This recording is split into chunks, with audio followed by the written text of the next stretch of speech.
Nĩ thukuru wa imwana wa Chinga kuria uhoreru uria uri kuo utangĩtua nĩ kũrĩ na ũndũ ũhanĩkĩte, no hwaĩ wa ira mũrutwo ũmwe wa form 4 nĩ arerutire muoyo na njĩra ya kwiita.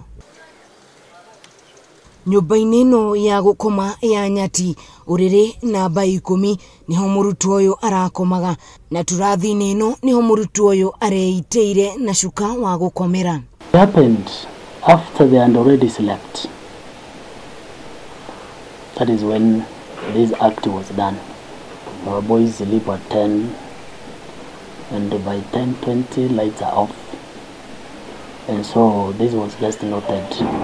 Wait once midnight. Aciari a mũrutwo ũyũ matirĩ gũkũ bũrũri-inĩ, no oimĩte kaunti-inĩ ya Murang'a. Kũringana na OCPD wa Nyeri ya mũhuro Boniface wa Kanu, ũthuthuria nĩ wambĩkĩtwo kwenjera gĩtũmi kĩa mwanake ũyũ kwĩita. The reason why he committed suicide is yet to be confirmed because we are still investigating.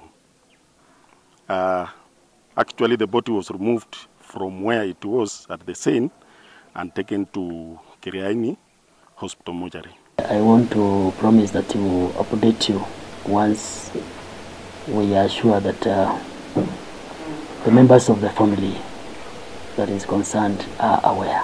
Matanya maitũ ma kwaranĩria na arutwo maringa ihiga ũgĩtuĩka matingĩhota kwaria nĩ kĩmako. Ciĩko cia mbeũ njĩthĩ gũkorwo makĩruta muoyo ica ikuhĩ nĩ ithiĩte na mbere na kuongerereka, no gĩkĩ nĩ kĩarigithia kĩmwana gĩa form 4 kĩrutĩte muoyo nyũmba-inĩ ĩrĩa makomaga na macuka marĩa gĩtũmagĩra kwĩhumbĩra. Ngĩribotera Kameme TV kuma thukuru wa anake wa Chinga kaunti-inĩ ya Nyeri, njĩtagwo Wahu wa Ngugi.